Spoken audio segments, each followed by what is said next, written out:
not only are we having the same thoughts over and over again, but we're actually addicted to our thoughts. You can only imagine what the withdrawal symptoms are for breaking one of the biggest addictions we have in our life, and that's to the place our mind dwells. I think growing up in a yoga family isn't always what it seems. Most kids want to do the opposite of what their parents do. I wanted to do something bigger than myself.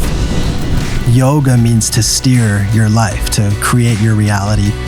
Stress manifests into disease, and if we really want to increase our health, we have to focus on alleviating that stress. And one of the best ways to do that is to meditate. Keep going inwards. Keep going through yourself. There's nothing really outside of you that's gonna change you. Ultimately, you're your greatest teacher. The more we can trust our intuition and go into that, the more you're gonna find benefit. The yogis say every breath is an opportunity to begin again.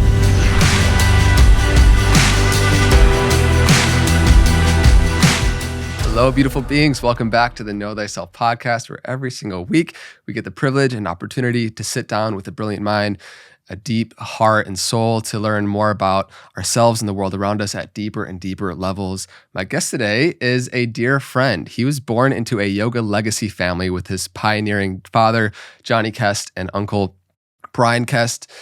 He is one of the first ever yoga Nike-sponsored athletes, and he travels the world sharing yoga and his teacher trainings and classes online and in person all around the world. And you can now find him as well on Netflix with his multiple classes teaching yoga, which is cool. It's the first ever on that platform. And he's a deep friend because I met him 7 years ago, actually, initially on silent retreat meditation when I was like 19, both super young. And you couldn't talk for 10 days. And before even speaking any words with him, I knew that we would be great friends for years to come. And on the 10th day, when we actually were allowed to speak, we just hit it right off and been friends ever since. So I think this podcast will be filled with many nuggets from both of our paths on being and becoming and finding your Dharma at a younger age. And I think it'll be valuable for anybody. But Jonah Kest, thanks for coming on, bro. Thank you, Andre. Thanks for that intro. Yeah, of course. Appreciate that.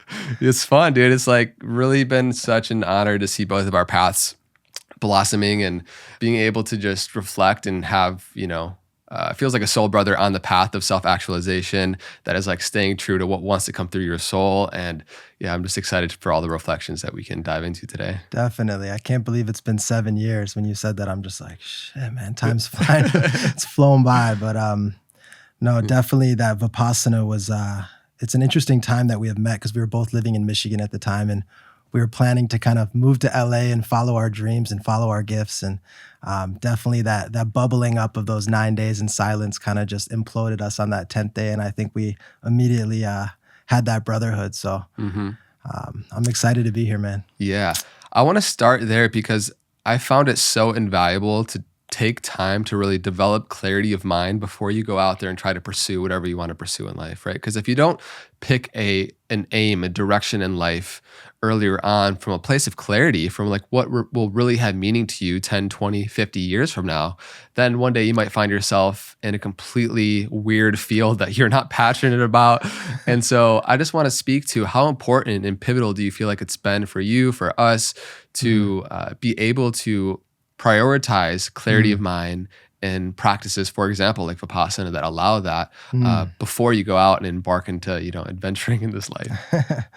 Beautiful question, man. I think, this following one's purpose and following one's gifts are, it seems to be the question that a lot of people are asking themselves. And I think the main thing to do is experimentation. But if we experiment with a clouded mind, we're not necessarily going to lead us into the right direction. So Vipassana for me was a great foundation to kind of just cultivate self-awareness and really kind of settle into what I needed. And for me, it was a foundation. One thing that I think is really interesting is when I teach yoga and meditation to kids, we often teach it with the ABCs. And this is a cool method. First, you want to have awareness. Then you want to have balance. And then from that balance, you can have choices. So I don't know if this really answers your question, but I think experimentation and coming from a grounded, balanced place is really the key to to finding your true essence. Yeah, to be able to actually live a life of fulfillment one day.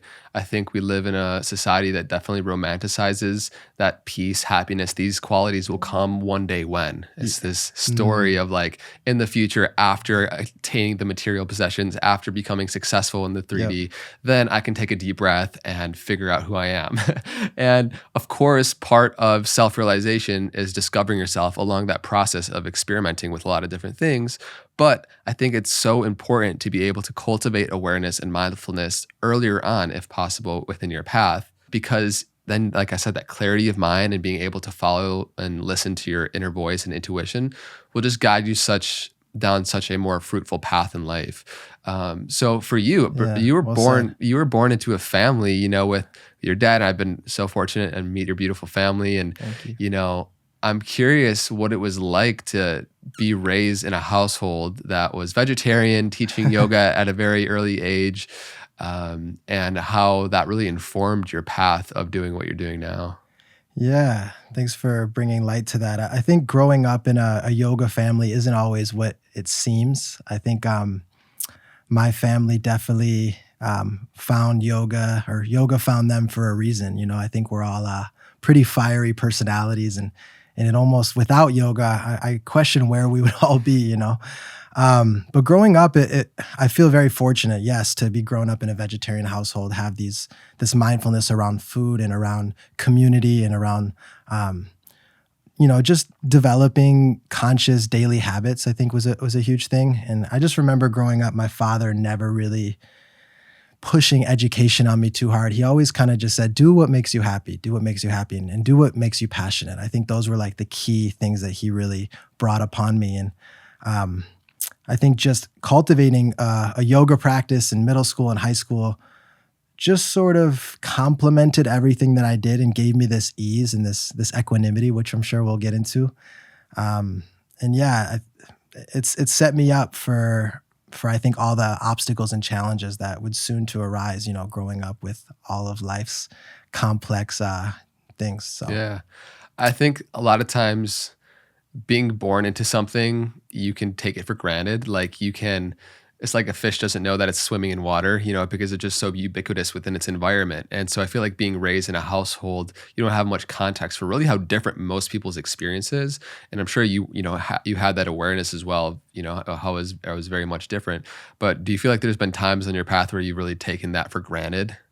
Oh, totally. I think I rebelled most of my life. I definitely most kids want to do the opposite of what their parents do. And I Right. think I was on that path for a long time, and then suddenly had to meet face with reality and see what it was that I was being fed, and kind of just come from a place of like, I think the moment it really switched for me when I wanted to take on this path of yoga was I was 17 years old. I decided to quit sports in high school and take teacher training.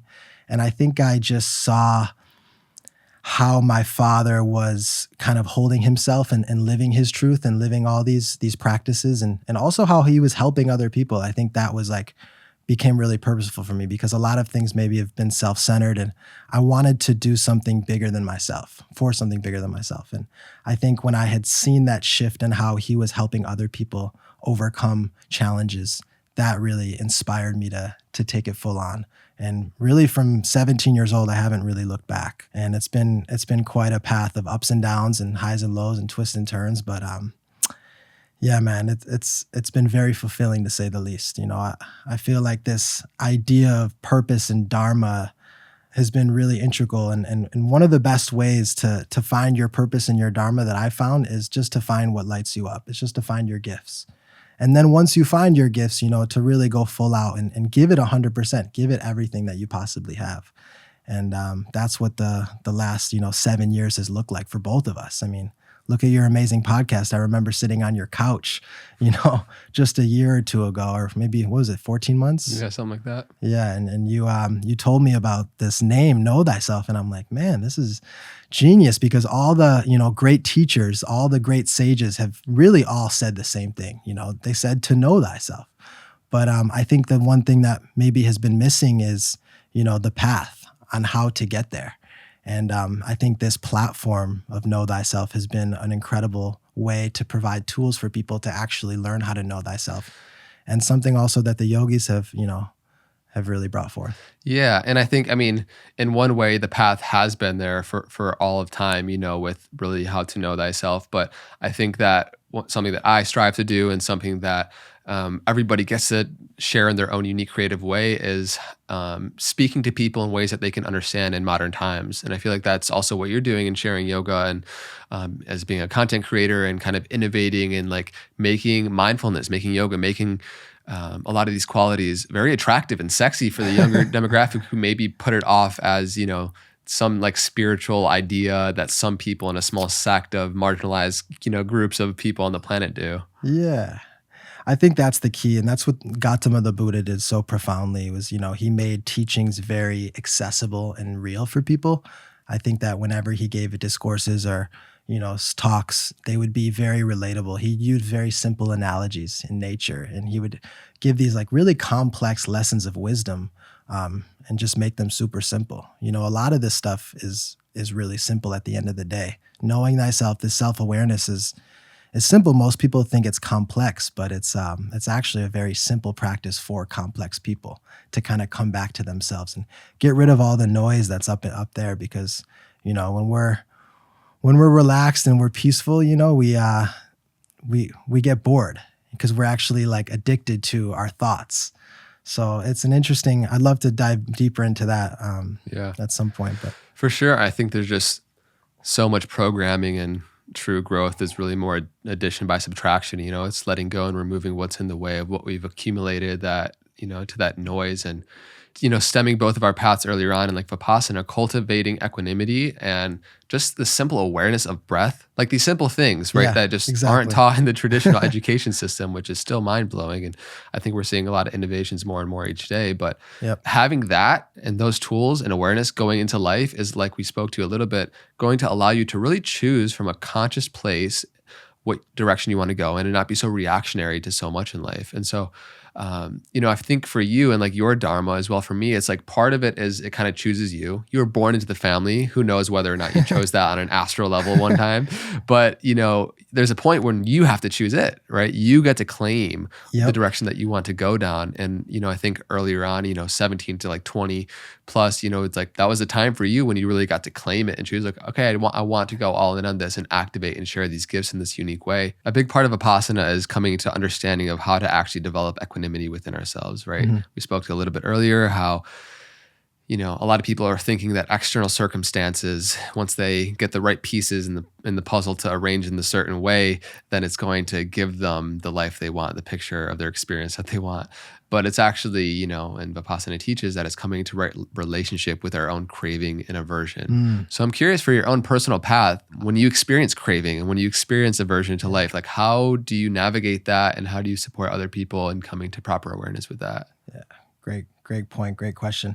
I think ultimately coming back to that idea of observing and not reacting is key. When we react to something, we just give it more power. We kind of etch it into the stone a little deeper. So the more and more we can just observe and let it pass and come back to this idea of impermanence, that no matter what I'm feeling in this moment will eventually pass away, I think then we can see it from a bigger perspective and eventually it loses power over us, whatever that thing is. So, in Vipassana, the reason I think I was attracted to it, besides, being an initiation in my family to sit a 10-day at the age of 18, is because it's really real. It's almost like a science, experimentation with observation. That's what science is. And what I've found that, and I think what Goenka speaks to is that when you're observing your breath and your bodily sensations, you're actually in fact observing the deepest level of your mind. And that was kind of the bridge that really made sense to me. It was like a science. When you have a thought, when you have like an angry thought or a happy thought or any emotion, it results in some sort of physical manifestation into either a change in your breath or into a change in bodily sensation. So let's say you have an angry thought and you get really hot, you start sweating, your breath starts to, Right. These are ways to kind of catch it because it's a little abstract to just say, let me observe anger. Usually by the time you're observing anger, you're already throwing that first punch. So I think observing the breath and bodily sensations, the biggest insight is you're in fact observing the deepest level of your nervous system and your mind, and that allows you to really harness control, have self-control, and ultimately direct your life. So for me, when something happens to me or I feel something come up, I have that wisdom to kind of just sit back. Okay, let me feel this. You're not avoiding it. You're not ignoring it. And let's just see how long it lasts. And, it might not go away. That's the thing is people think when something happens to you, you observe, you don't react, it just disappears. But no, the next time it comes back, it has a little less power over you. And you keep that practice. And then eventually you take out that impurity or that reactionary tendency that you had from the root. And ultimately, this is how you purify your mind and how you move into a more still and peaceful place. I really resonated when I first heard like Goenka's teachings about how we accumulate these samskaras and these impressions kind of in our deep subconscious mind, and how those will continually find manifestations in our conscious reality until they're dealt with. It's like rotten roots are always going to lead to rotten fruits, and having that proper awareness then allows you to use tools like the breath and simply becoming aware of what is happening within your body and the sensation of your body to purify those, right? And it's always kind of hardest. There's like that saying, I think the war is won after the hardest battle. It's like it's always most difficult right before you actually release it, And so like coming over our conditioning, finding dissolution to those programs, often it's a path of more difficulty first. It's so difficult and it's uncomfortable in those moments. I think Vipassana is probably the hardest thing that I've ever done in my life, still to this day. And I've ran a marathon without training, and have had some other hardships in life, but I still think that Vipassana is the hardest thing I've ever done. And I think the hardest part is just being with yourself and sitting in silence. I think it's so easy to distract ourselves. It's so easy to go on our phones, and, we can travel all over the world, and there's constantly entertainment. But just to be with yourself can sometimes be scary. The stuff that kind of reveals, and the same thought patterns that you have, over and over again keep coming up until you finally face them. There are just so many valuable lessons, and this is, slowly becoming a Vipassana ad, which I'm actually not mad at, because it's been so valuable for, I think, both of our lives. And I just think it's so important for people to carve out, if it's 10 days, 5 days, being able to just take time away. And that's like nothing in the grand scheme of what your life is, but the ripples that has is just such an exponential factor. Exactly. And I think that, it doesn't have to be even Vipassana. It just could be, you deciding to meditate for 5 minutes when you wake up in the morning, or even before you go to bed at night, and just seeing what that does for your life. Because a lot of people that are probably listening to this podcast, I'm assuming, are wanting to increase their well-being or their health or better themselves. And usually the way to do that is to go for the mind. I think that, Harvard, there's so many new modern studies, and some amazing guests that you have spoke to it. About, stress being one of the biggest factors of our health. Stress manifests into disease. And if we really want to increase our health, we have to, probably focus on alleviating that stress. And one of the best ways to do that is to meditate or, practice yoga, because, the first step to any meditation is focus and concentration. And when you can focus on one thing, usually you stop focusing on everything else, and you can start to get rid of that pattern of thinking the same thoughts that we have every single day, which are usually the same repeated thoughts, until we can break that cycle. Yeah, there's just innumerable insights that carry with you, I feel like, once you start to cultivate that practice. Like first, was hearing about anicca and impermanence, and how we can come into proper awareness as to the continual arising and passing away of phenomena. And it makes you like less reactionary. It makes you more capable to navigate this life, and not just being at the whims of everything that's happening and controlling you at a deep level. Yeah, because that's really what's happening is not only are we having the same thoughts over and over again, but we're actually addicted to our thoughts. And just like any other addiction, whether it be to drugs or alcohol, if you're getting rid of that process, there's withdrawal symptoms. There's boredom, there's craving, there's addiction, there's, frustration. And you can only imagine what the withdrawal symptoms are for breaking one of the biggest addictions we have in our life. And that's to the place our mind dwells, our thoughts. So breaking that addiction is really difficult. And that's why Goenka just says, start again, start again. And this has kind of been my mantra and, a real lesson because, you can start again, no matter what has happened in the past, no matter what has gone on. Every moment, and the yogis say every breath is an opportunity to begin again. We all say we want peace and relaxation, but when we get there, usually people are bored. They're like, they want to go back to their thoughts. They want to go back to their cell phones. So I think just being present with when you have those moments can allow you to appreciate them more. Those habitual tendencies to go into pleasure seeking, I feel like alleviate that tension of self or those addictive tendencies towards thought and emotion. But to actually like live in that place, like to have an actual continual experience of peace, you have to go and purify those impurities. I want to hear a little bit more about what do you feel like the ultimate goal of yoga is? And then also let's kind of dive into some of the 8 limbs of yoga. Most people are so familiarized with just like a yoga practice in this westernized view of just an asana practice, but it is a science for self-actualization. So I want to hear a little bit about that. Yeah, let's just talk about what the word yoga means. It means to yoke. And, if you look up yoke in the Merriam-Webster dictionary, yoke, you would yoke an ox, it's to steer. So really yoga means to steer your life, to create your reality, to kind of control your reality. And the goal of yoga is actually quite simple. And sometimes this word, scares people a little bit, but is enlightenment. And enlightenment in Latin really just means to turn the light on. So when you turn the light on, it means you can start to see things that maybe you've missed your whole life. So with that in mind, it's nice to kind of have the essence of what we're actually going for, because yoga's kind of turned into sweaty fitness. And I think that's the key insight that kind of switches it. So once we have that goal in mind, it makes it a little easier to access it. And enlightenment for me is not something where we have to start levitating out of these beautiful chairs, We already are. I kind of feel elevated on these things, but it's more so really your highest expression, your full potential. And I think that's what we need to kind of go for. And our highest expression, our full potential is not being controlled by our cravings and our aversions, like you said so beautifully. To just actually become a conscious human being, and to reclaim that power is like to re-own all those parts we've we've unconsciously disowned within ourselves. So let's start diving into like, what are the 8 limbs? What are these different? It is very much a science to be able to know who you are, to grow your awareness, and to ultimately become the master of your own destiny. Yeah, the 8 limbs were, designed by Patanjali to self-realization and self-actualization.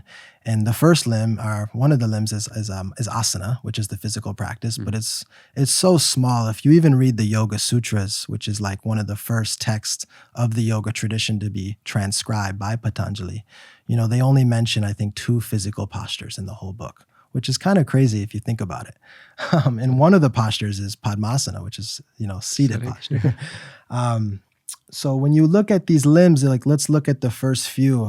These are really important, the yamas and the niyamas, so the restraints and without restraints. So really these are like the moral conduct and ethics of the path. And he kind of says that if you keep these moral precepts, per se, kind of just like in Vipassana, they really do protect you and keep you on the path. And for me, it's been very much so the case. Some of them may seem very obvious, like, no killing or no stealing or no lying. But these things do protect you in all your relationships. They protect you in their life, and they really do keep you on the path. And they're kind of like the outer ring that connects all the traditions of yoga, from karma yoga to bhakti yoga. These are the wheels, I like to use the analogy, that kind of carry you to that center goal. You can't have enlightenment without having some kind of moral ethics. It's like the yogi's version of the 10 Commandments, And some of these, like if you look at all the incredible teachers, like a few that come to mind are like Mother Teresa and Gandhi and Jesus Christ, some of the greatest yogis that have ever walked this earth. They embody these qualities, these benevolent qualities. we can kind of dive into those. I think that the no killing one is an interesting one because everyone hears that and they're like, well, I hope we're not talking to a serial killer. I don't think there's too many, at least in our community.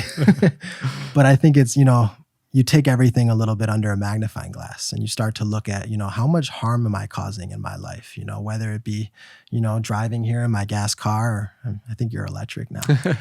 So the idea is kind of peeling back the layers and, even moving in towards your diet and, how am I cultivating that ahimsa, that peace within what I'm eating. Yeah, it goes from the dense, gross understanding of don't kill another human being to, okay, what about all sentient life? What about the thoughts and the subtle thoughts that we have that are like tied with violence in some degree, And so being able to purify and get to those more and more subtle levels, because it's actually in the way that energetics, at least how I've come to understand it, is there's not a whole big difference from having an angry or violent thought and then the actual physical manifestation. Of course, it has its own implications in the real world.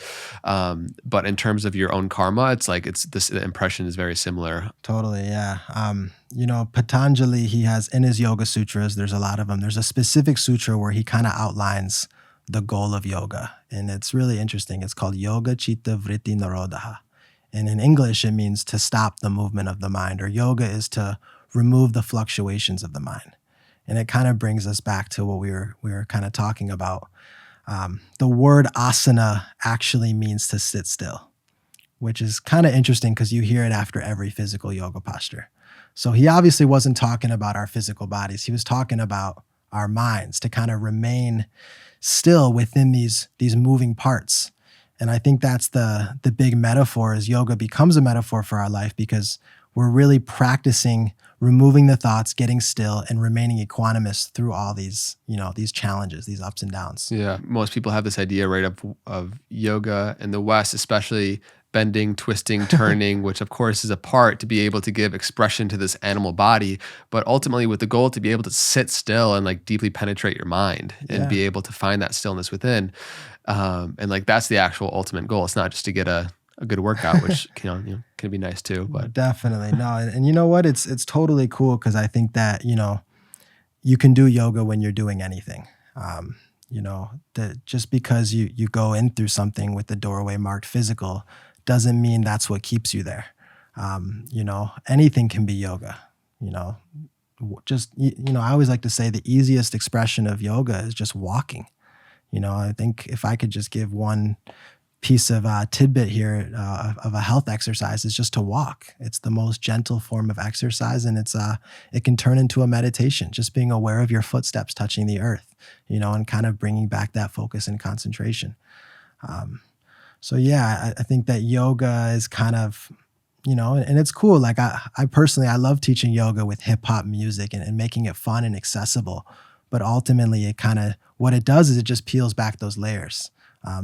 Once you're put under a lot of heat and pressure, it's almost impossible not to have a spiritual experience, which is kind of, even if you're in like a CrossFit class, if you're observing your breath and you're in your body, that's the bridge. Yeah. That's the bridge towards from outside to inside. Yeah.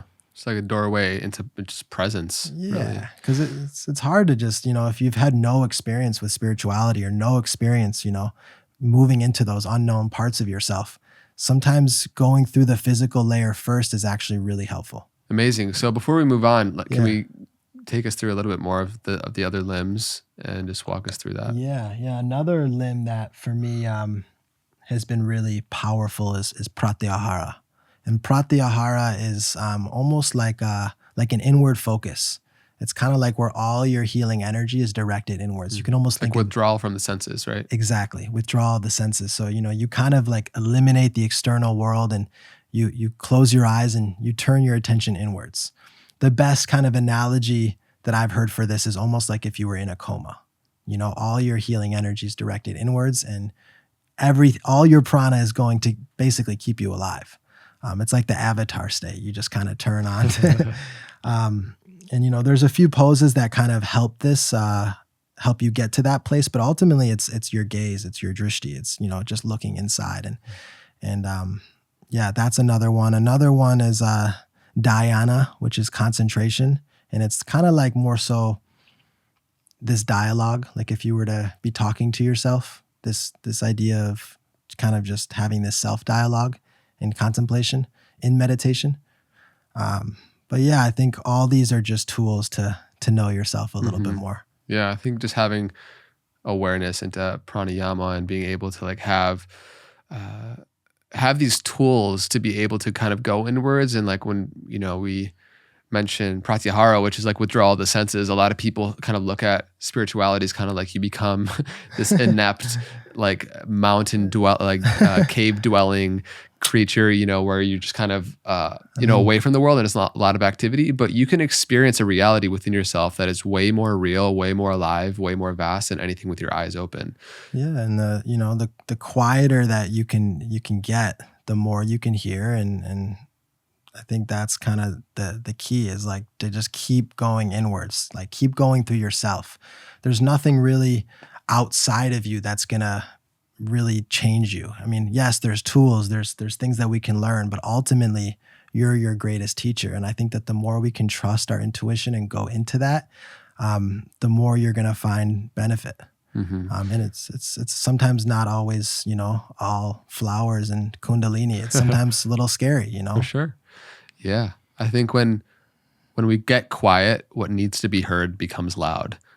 So like when we actually kind of withdraw those senses, when we kind of go in and we find some stillness, then whatever is like those samskaras that we're talking about, whatever's unresolved, they'll become present. And, especially like we were speaking to with Vipassana or just having your own meditation practice, when you sit through that discomfort, some really beautiful things can become unlocked in those gifts. Yeah, I like that idea of samskaras, because sometimes it's not only the samskaras. And to kind of give you another word for those are like old traumas, like old negativities, impurities are kind of like residing within you that you haven't really gotten out. And those could be from your childhood, or, sometimes even generations before you, past lives, if you want to go into that route. But the idea is to kind of shake yourself up, to bring those samskaras to the surface. Yeah, shake up the snow globe a little bit. Yeah, you want to shake it up. Like you want to do things that create a little friction. Peter Crone has that great quote. I know you've had him on here. Life presents you with certain people and circumstances to reveal where you're not free. And that's kind of what the practice should be, in a sense, is, you want to shake yourself up. It's like a river, like, when there's a thunderous river and like a raging river, all the sediment kind of comes up to the top. And then you have the ability to just kind of like let it all come back to the surface. Or there's another really cool analogy. I'm sure you've heard it about ghee. I know you love Ayurveda. I think your mom's cooking some amazing Indian food out there. But, I was just in India, and when they make Indian butter, they basically heat it up. And what happens is all the impurities come up to the top, all the kind of lactose, all the bad parts of butter. And then basically they boil it. And this Indian guy, he basically takes a big spoon and takes it off the top. And then he keeps repeating that process over and over again. And what you're left with is this really sweeter, transparent, clarified butter. And that's kind of like what we're doing with ourselves. We're like practicing, shaking it up, and then using that equanimity and then scooping it off the top. And then what we're left with is just a more peace of mind. And yeah, that's it's that simple, man. It's great. Yeah. And shaking up that snow globe literally could just look like sitting still, Yeah. Just the things will become revealed to you. Totally. All right, beautiful. I think we riffed on this topic a good amount, and I love the avenues we've been diving into. Is there anything else you want to touch on with limbs or that part before we jump into the next? Yeah, I think we should talk about prana a little bit, like energy. I feel like I think we're all trying to figure out more and more ways to manage our energy and how to create the most of it. And there's some paradigm shifters that kind of can help us move into harnessing that power more. And the first one is kind of just managing our energy versus managing our time. I think you do a great job of that. Even just the time of recording this podcast, it felt like we were more so thinking of energy. We got in all our prana rituals, these things that kind of help us become our best selves, like the sauna and cold plunge that you have down there. And I think oftentimes we can go off a clock and not really listen to our inner clock. So for me, managing my energy versus managing my time has been a huge principle. And obviously this takes not everyone has this kind of freedom. Sometimes we have to show up at work at 9 o'clock, or we have to teach that yoga class. But the best you can. I think if you're a morning person, or if you're going to do some kind of fitness throughout the day, usually in the morning is better, until you're tired after work at night. What is your experience with that? Yeah. What are some of your prana rituals, per se? Right. Well, I mean, if life is essentially just a combination of our time and energy, right? So it's like you could meet somebody who feels like they compress 100 years of activity and impact in the world in 10 years because they've cultivated that prana, they've cultivated that energy, and they've directed that towards, a chosen direction in life. Yes. And so I think everybody's, depending on where you're at in life, finding those practices to be able to wake up a little bit earlier, to find those things that really do charge you up and allow you to discover that vitality. Most people have no idea how good they can feel within themselves, like the possibility of that. And I think once you start to taste that, once you start to feel that, then you can actually start to choose to make that more of an occurring present reality within your day. And so finding those practices for me have been monumental. And it's like those things that we continually do that align, sustain action, like over a long time, is going to actually give us the qualities of that inner reality. So for me, for sure, meditation, movement, breath work, hot, cold therapy, community, like a lot of these things are just so, so important for us to become at ease within ourselves. And I think that's ultimately what we're seeking. Like we want to have an easeful experience of life. Yeah. Yeah. Well said. I think that last part you touched on too, just like being heard and being seen and being around like-minded people and cultivating community is a huge part of the path. And I know it's been a huge part for me of like creating the proper environment in order to kind of succeed. I think a lot of the great teachers speak to this, of like not only creating your physical environment, but like also around the people who are you surrounding yourself with, So I know a lot of people that listen to this podcast, there's a big range from, 18 to 65 men and women all across the board. But I'd love for us to riff on and chat a little bit of what does it mean to play big at a young age, to be able to choose, if you're lucky enough to be earlier on in your path listening to this right now or watching on YouTube, that we all want to activate our gifts, share and impact the world in a big way, and be able to receive the abundance and the reflection of the 3D and material world, but then also just find that thing in life that really lights us up.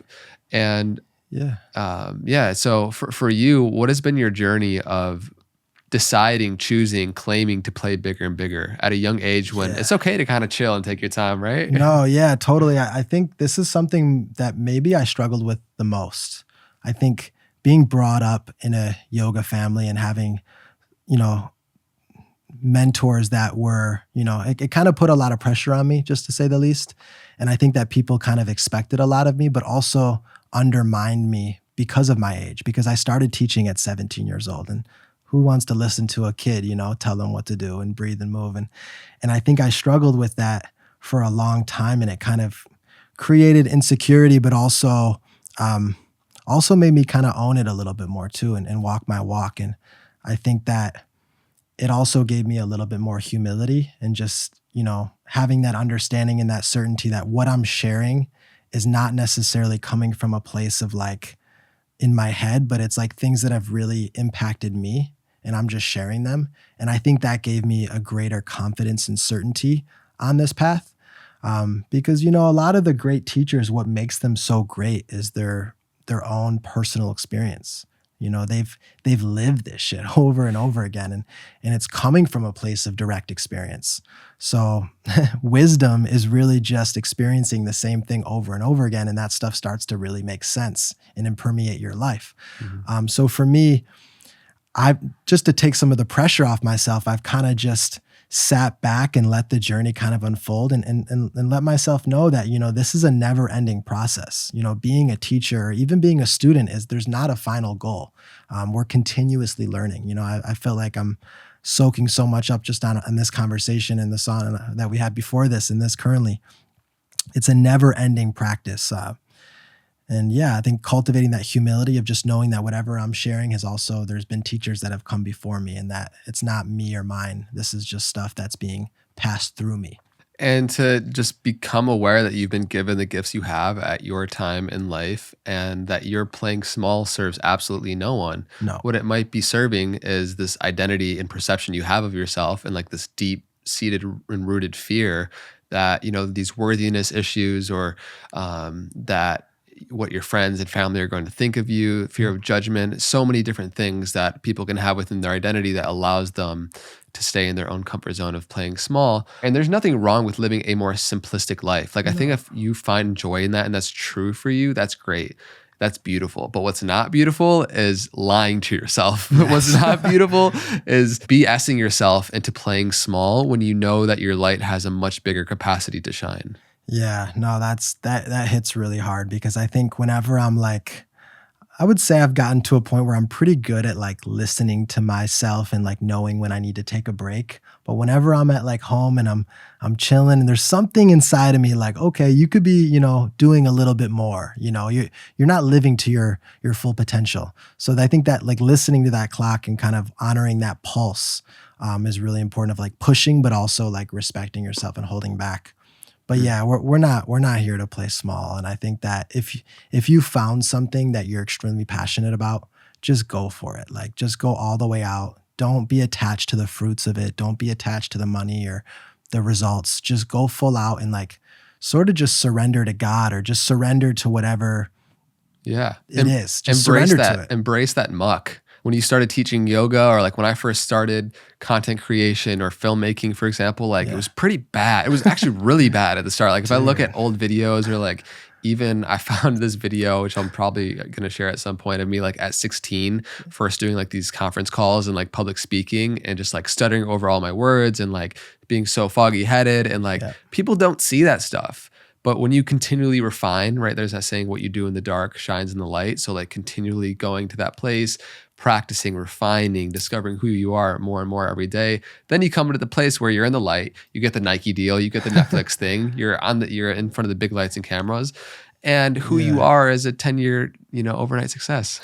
Yeah. And I think that's, dude, it's been amazing to watch your transformation and even just how you hold space on this podcast and even just watching you with the Joe Dispenza, just seeing how you ask questions. It's like even some questions may seem simple, but there's so much thought and preparation that goes behind some of the things that seem or look simplistic on the surface. It just goes to show you that nothing happens overnight. Even if it looks like it happens overnight, it was 10 years in the making. Yeah. So if you're listening to this and there's something that really lights you up and you're passionate, I think the best thing is just go full out and get really good at it. Like try to straight up become the best at it. And no one's really gonna like do it for you. Yeah. You kind of have to do it yourself. And then people will start to gravitate towards that.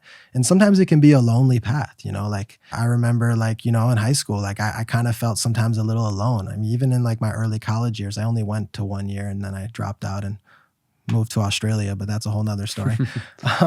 But yeah, there was a lot of loneliness. And I think that you have to sometimes go through that mud, kind of like that lotus analogy. And then all of a sudden, once you kind of step into your true essence, your true purpose, you start attracting like-minded people and everything kind of becomes more whole. Yeah. And it's okay to walk in the dark and walk alone for a bit.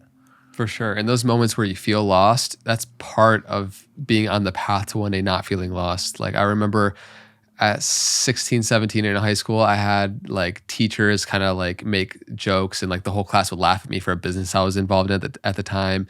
At like 19, like moments where I was crying in my bed because I felt like lost and like not certain the direction I wanted to go in life. Totally. And I think we kind of forget, and we also forget to share. And I want to do more of a job of like really sharing that on this podcast because that it's important for people to know that finding yourself is a series of moments where you really don't know who you are, and to embrace that along the path is that's the way there. It's the path. It's that difficulty. Well said. And I want to actually ask you, how has being a photographer and a filmmaker and a content creator and a musician been just as much a part of the path of self-actualization as like yoga and meditation? Because I find we discover so much of ourselves in the creation, the active creativity. Yeah, taking that action. Great question. I think that there's so many ways to express yourself in this world. I think whether it's through a medium of a podcast or even just, dancing or just going to a yoga class and just, letting yourself go and not being in thought. So there's different mediums. And for me, I picked up a camera pretty close to when I started my yoga journey, and I was terrible. I think I just used that saturation slider and just brought it all the way up. I think we've both come a long way. For sure. But it's just, it's really, nothing's really changed but how we actually see and refine colors. Like it's the same way how we do anything. We refine and we refine and we refine.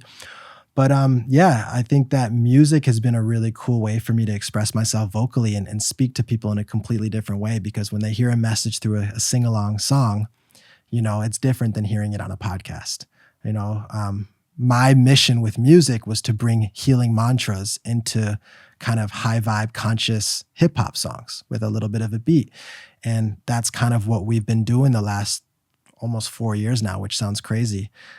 We just surpassed 100,000 listeners on Spotify, which has been cool. Monthly, and Loka, which is the mantra of may all beings be happy and free, almost has 1 million streams. So just to see people kind of singing those songs is like, it just brings a lot of joy into my heart. And it's been a show, man. It's been a long ride. Like just being in the studio and just kind of like choking up and, just going through that stuff where you're difficult, where you feel uncomfortable, has taught me a lot about myself. And I encourage you to just go for something and try it and just say, fuck it, Everyone's heard just the constant cliche of follow your dreams and follow what lights you up in life, but it is a cliche for a reason, because you're really not going to get good or masterful at something if you don't have a deep passion for it. There's not going to be that possibility for longevity, which is needed if you want to get good at something, if you don't love it.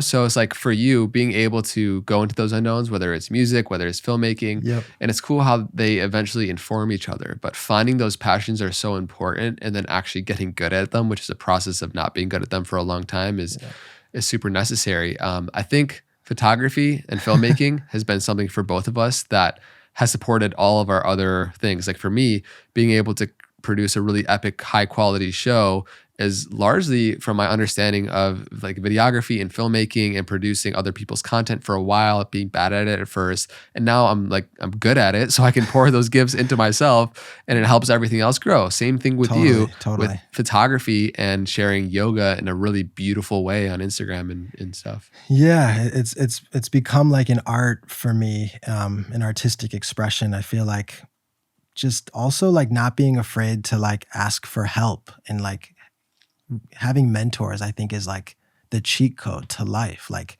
talk to people and get advice from people who have been through it before. I think that's a big part of my content creation journey is collaboration, learning from other people who have created things that have inspired me, and then kind of bringing in my own twist and messaging into these things.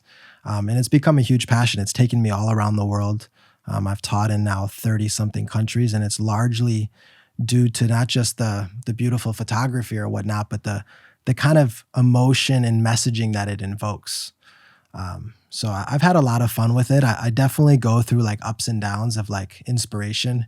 I haven't really done any like content trips. The last one I did was India, which was super cool. We told a nice story about India and how the yoga there is kind of invisible. That was like the messaging behind it. Because when you walk around India, it's not like you just see everybody in triangle pose, but it's like there's this essence of what yoga is in the streets. So we wanted to bring that story to life, and that really inspired me. But definitely been through a lot of burnouts, and have kind of evolved it as well. Like, social media is changing a lot. It's becoming more video based. Photography is kind of unfortunately taken a seat, but yeah, man, it's just experimentation with observation. Just keep trying different things and seeing what sticks, seeing what lights you up. I think that's the goal. How have you seen yoga shift in the way that you share it, and the possibility of, the films that you made have been really epic. They're always such high quality. So definitely go check. We'll link some down in the description below for people that want to peep those. But then also with the photography and capturing it in such a cool light, I'm just curious how you see yoga changing in modern times and the possibilities we have to share it in unique ways. Yeah, I only see yoga growing. I think that more people just what it's done in the last 5-10 years has been incredible. I think there's been a tons of physical fitness fads over the last decade, but yoga seemed to kind of stay consistent and relevant and helpful for a lot of people. I think one of the things that it's done for me, and I think that it's helping a lot of people with, is just overall creativity. I think people need a place where they can go and be creative. I think we don't have a lot of places where we can kind of like be creative and like create our own reality. That's kind of what creativity comes from. And somehow the practice is like, I don't know, just being able to breathe and move and kind of like dance on your mat, at least if you're with the right teacher, is such a unique way to express yourself and kind of tap into your own creativity.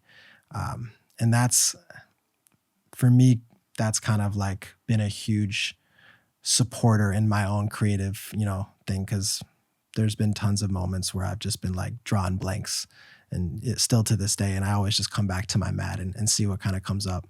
Mm-hmm. What's been your process with creativity? I think this past year, I mean, with this podcast and stepping into it all more and more, it's been just as much and in different ways an equal process of self-actualization as a lot of like my meditation or mindfulness practices have been earlier on in my path. Like I'm discovering just as much of myself as I was doing, mindfulness practices. Totally. And the creation of it's like, creativity is like kind of your spirit in motion. It's and so for me, I'm like discovering a lot of what I'm made of. I'm discovering more of the capacity I have for my light to shine in the world, discovering how my gifts and passions are really vehicles and tools to serve in a really big way. And I feel like the further you get, the more that you can see on the path. And so the more that I see things growing and, the impact, the numbers, that's one thing, but then also just the connections and the possibility of like the horizon of what can be created because I get to innovate and create cool live podcast events or roundtable discussions or see how I can intertwine my own passions. Like with community and cultivating community has been such a big part of my path. I've always loved bringing energy and minds together and seeing what unfolds with that. And then I also love, making media as medicine and having conscious conversation shared in a powerful way. So combining them is like a unique individuation of how my soul can express itself. It's like, what can I feel like only come through me because of my own, cross section of gifts and passions, a lot of things that we're speaking to. But for me, man, it's been such a revelatory process and something I'm so grateful for, and feels like, especially in this chapter of my life, something that is one of the biggest practices for me. Wow. Well said, bro. Yeah, that really, I think, captures it really, really well. For you, what has been your process staying authentic and true to those passions and gifts?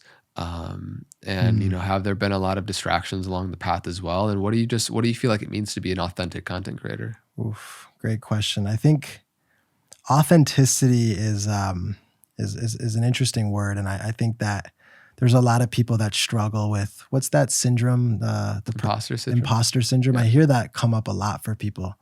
And I think it comes back to just living what you know. I think like actually practicing the things that you're sharing so you can come from that place of authenticity is really just coming from a place of your own direct experience, kind of like we spoke about. So I think for me, being authentic, gosh, this is a good, I think that authenticity can be like overplayed a little bit. I think that nobody's really authentic until they actually do it, if that makes sense. So for me, there was a really interesting TED Talk. It's called Everything is a Remix.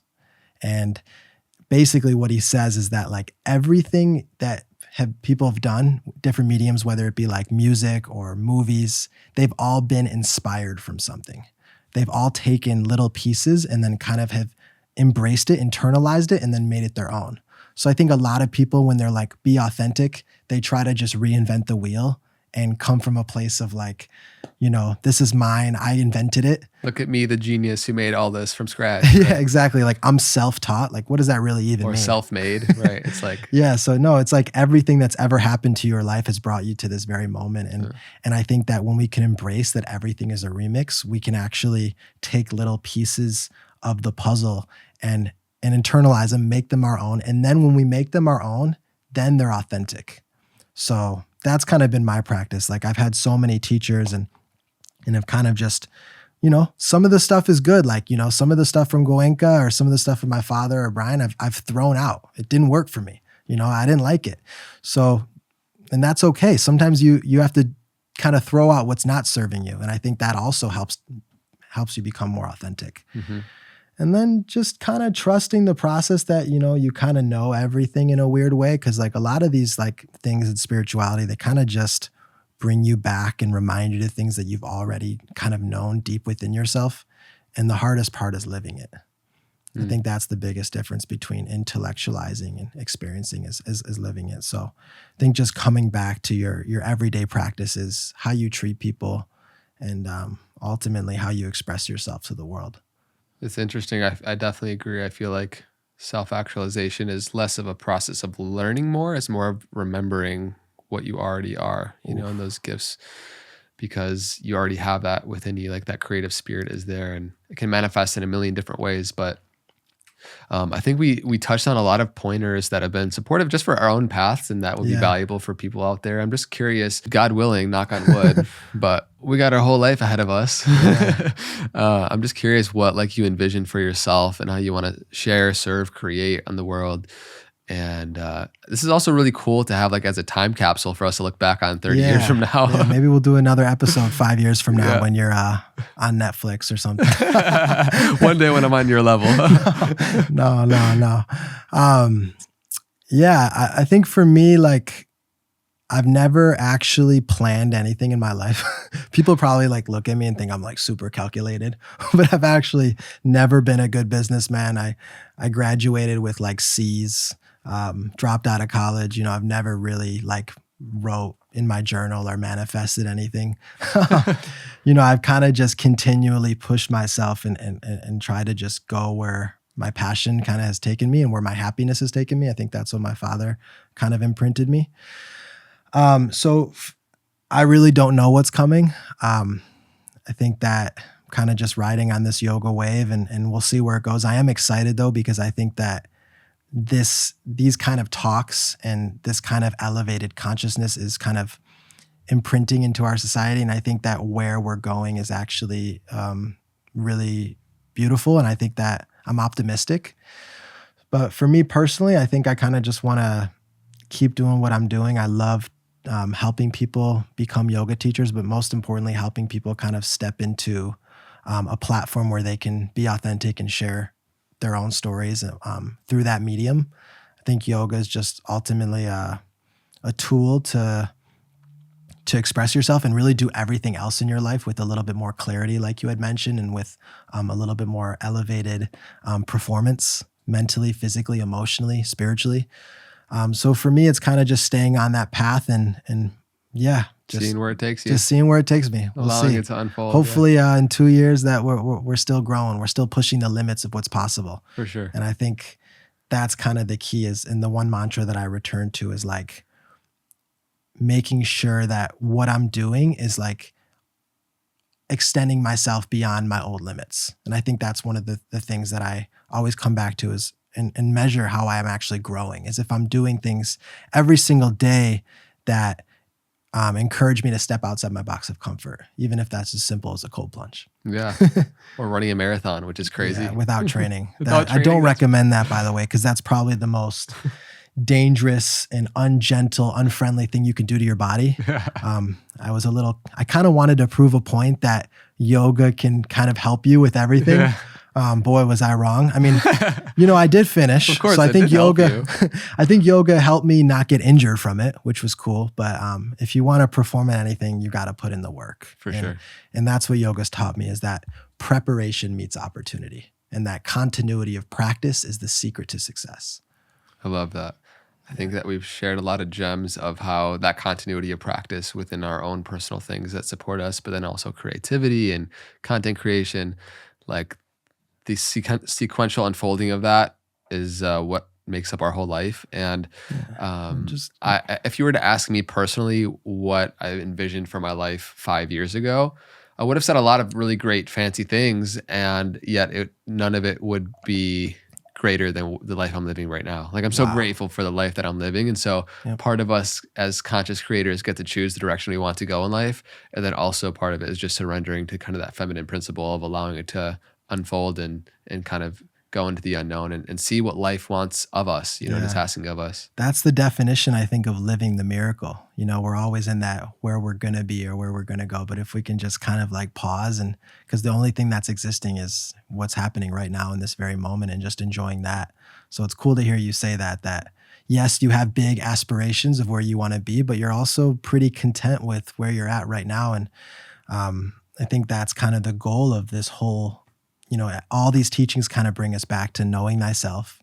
And when you know yourself, you come back to a place of greater self-acceptance, which ultimately leads to greater self-awareness and then hopefully self-transformation. It's like this beautiful kind of metamorphosis that happens when you get to know yourself beneath the surface of your thoughts. Powerful note to end on, man. Hey, yeah, dude, thank you so much. It's been a journey, and just watching your evolution as a speaker and just how far you've come, bro. It's been incredible to witness a close friend of mine just step into what you're stepping into. It's really inspiring just seeing your home and your family here, and I'm looking forward to a nice game of chess after this. Yeah, I'm gonna get that ass. You're gonna, dude. If you guys don't know, Andre's an incredible chess player, and maybe that is why you have this beautiful. You think ahead, but you got to stay present too, because you never know when that bishop's coming for you. Or a queen from left field. Queen, yeah. The queens. Good with queens. Oh man, do you want to? Yeah, I mean, dude, it's just. I feel like I learned so much just from this conversation and just watching all the episodes. But I'd love to just kind of put a little healing balm on this conversation. You want to end with a little metta to come back to that Vipassana? Yeah, let's go. Let's do it, man. So weird that I actually brought that up to like maybe share that on this podcast, because I woke up at 3 a.m. this morning just like randomly. Yeah. And I was dreaming about metta, loving kindness meditation. So it sounds so cliche that I would say something like that. No, but that's it was actually really interesting. So perfect timing, please. Yeah, let's just, if you're with us, just find a comfortable seat or even laying down and just allow your eyes to close. And just feel your natural flow of breath coming in and out.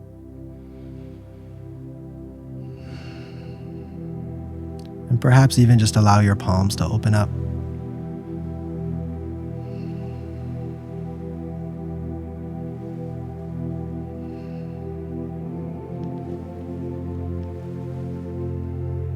And just allow any positive healing energy to first wash over yourself like a bucket of water.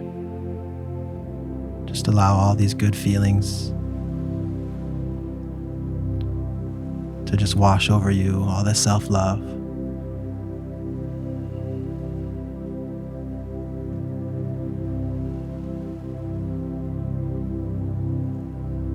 And then once it's kind of washed over you, all those parts of your body, just allow this healing, transformative energy to kind of flood the entire atmosphere around you and send out that unconditional love to all beings.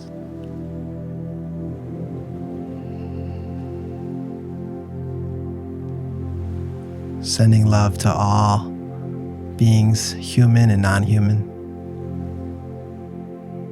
visible and invisible, near and far.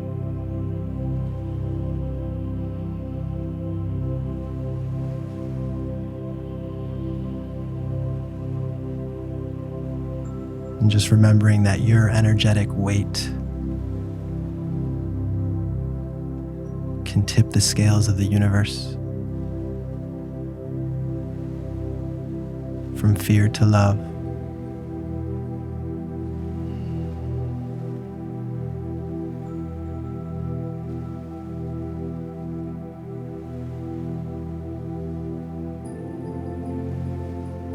May you be happy and peaceful. And may all beings share that peace and harmony.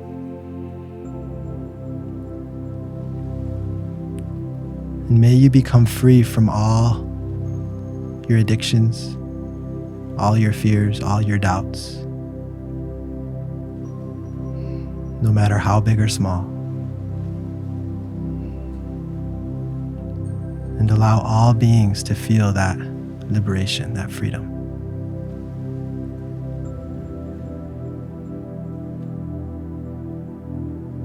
loka samasta sukhino bhavantu. Be happy, be free.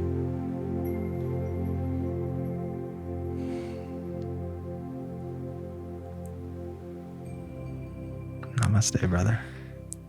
Grateful for you, Jonah. Grateful for you, man. Thank you so much. Thank you. Thank you.